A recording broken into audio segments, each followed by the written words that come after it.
أعوذ بالله من الشيطان الرجيم. بسم الله الرحمن الرحيم. يا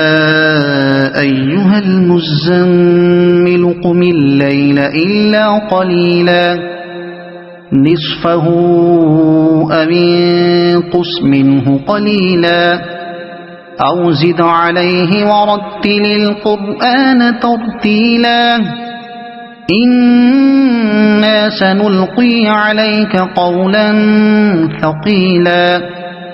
إن ناشئة الليل هي أشد وطئا وأقوم قيلا إن لك في النهار سبحا طويلا واذكر اسم ربك وتبتل إليه تبتيلا رب المشرق والمغرب لا إله إلا هو فاتخذه وكيلا واصبر على ما يقولون واهجرهم هجرا جميلا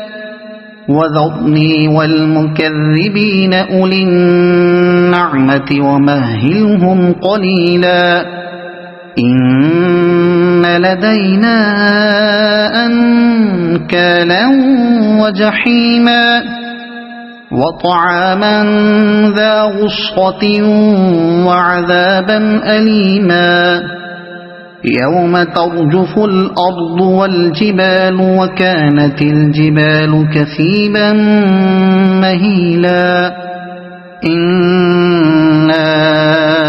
أرسلنا إليكم رسولا شاهدا عليكم كما أرسلنا إلى فرعون رسولا فعصى فرعون الرسول فأخذناه أخذا وبيلا فكيف تتقون إن كفرتم يوما يجعل الولدان شيبا السماء منفطر به كان وعده مفعولا إن هذه تذكرة فمن شاء اتخذ إلى ربه سبيلا إن ربك يعلم أنك تقوم أدنى من ثلثي الليل ونصفه وثلثه وطائفة من الذين معك والله يقدر الليل والنهار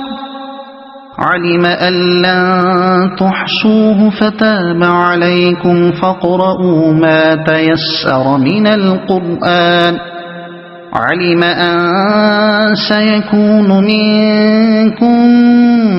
مرضى وآخرون يضربون في الأرض يبتغون من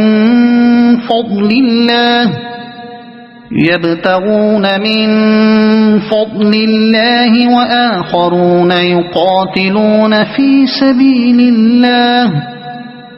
فاقرؤوا ما تيسر منه وأقيموا الصلاة وآتوا الزكاة وأقرضوا الله قرضا حسنا وما تقدموا لأنفسكم من خير تجدوه عند الله هو خيرا وأعظم أجرا واستغفروا الله إن الله غفور رحيم صدق الله العظيم.